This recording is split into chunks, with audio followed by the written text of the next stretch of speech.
listing checklist. This is from my back office. It gives all the pertinent details. But the most important part about this when we sit down and discuss is how we're going to show the house, meaning like when a request comes in, what number do they use? Do they send a text message, or do they give a phone call, or do they do a text message and then if you don't answer within 30 minutes, do you want a phone call? And then that's once that gets set up, you'll get text message and phone call alerts when you have requests to show the house. This is the seller's obligation regarding property condition disclosure. This is just a disclosure form so that you understand that, and you're told by us that you're going to have one of two choices. You're either going to fill out a long form called the property condition disclosure that's going to ask you some detailed questions about your home, or you're going to pay a $500 fine if you don't fill that out to the buyer. And this is not you deciding. This document is just to let you know that that decision is coming, and that's a decision between you and your attorney. Most likely, though, what I've seen is that the sellers pay the $500 fine to the buyers so that they've now waived their liability from their personal liability to the inspector's liability. Now, this is the document that sets the stage for how we're going to handle offers when they come in. Now, there's 5 options on here. Normally, I request that my clients initial 2 of them. One is to hold all offers. Number 1 is to hold all offers as backup after I accept an offer in writing. I don't ask my clients to do that because that is from a different era when people used to give a $100 check with their offer, and if the seller cashed that check, they accepted that offer and couldn't accept other offers. In today's day and age, we don't do that anymore. What we do is we actually present all offers up until the moment you're in contract. So we don't want to stop offers from coming in. So we're not, I'm asking you not to initial that one. The next one is that we need all offers presented in writing, meaning that they may call us and present to me the offer that's coming in, but we're also going to need that in writing so that we can send it out to the attorneys if accepted, and we can have solid proof of what they said they were going to do. The next one, and so I am going to ask you to initial that one, by the way. The next one is all prospective buyers get pre-approved from a mortgage banker of the seller's choosing.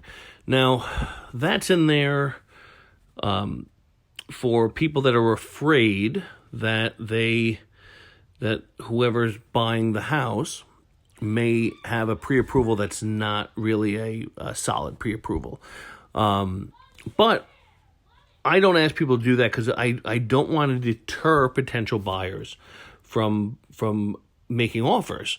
So what I'll say is let's not initial that. However, if my conversation with the mortgage banker leaves me uncomfortable, or if we get a pre-approval from what looks like a sketchy company like Jack's Auto Body and Home Loans, I may say in those instances, you may want to talk to someone that I trust that can qualify them to make sure that it's a safe bet picking these people to purchase your home.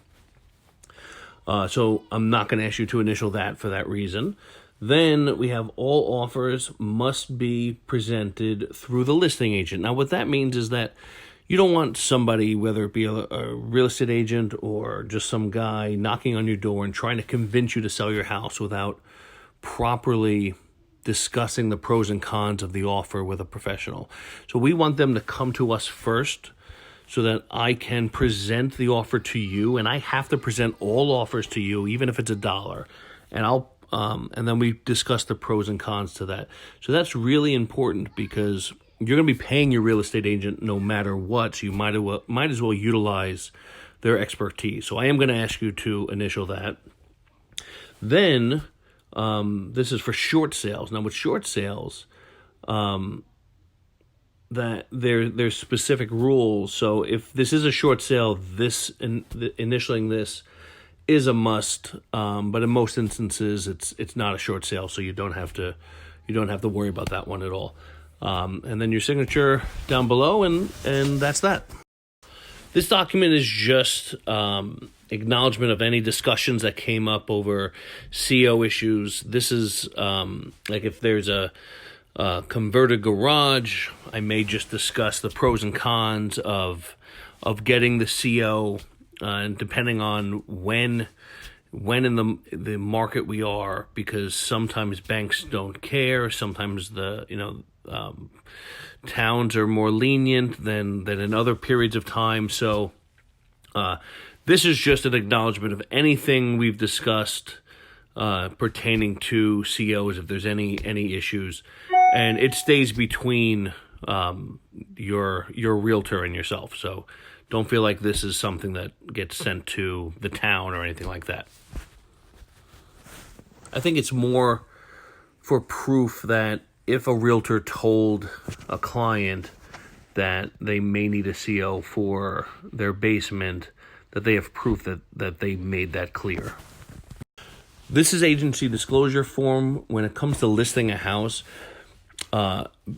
it's the duty of the listing agent to, according to New York state law, to tell you in writing that they're representing you as your seller's agent. That means they owe a duty of your interests ahead of their own and ahead of any potential customer, any potential buyer. There's also something called advance informed consent of dual agency. Dual agency is where a brokerage represents both a buyer and a seller that want to work together.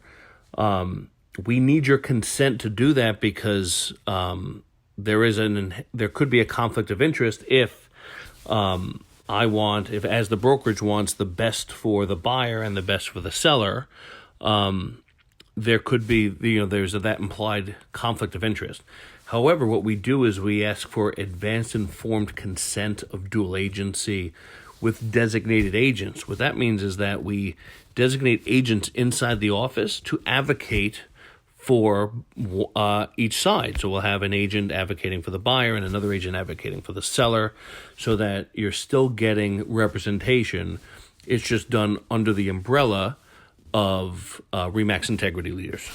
So we just need your consent for that, and we're happy to answer any more questions. This is the permission to use a lockbox form. It's only used when using a conventional lockbox.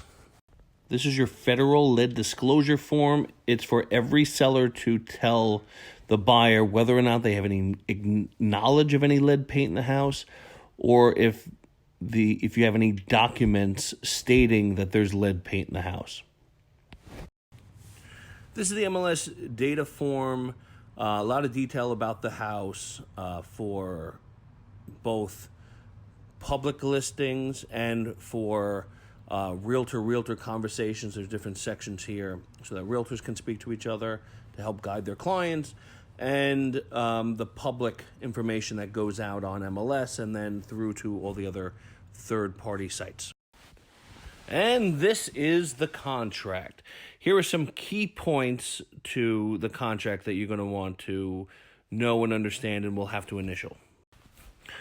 This is the total compensation. The total commission is this line right here.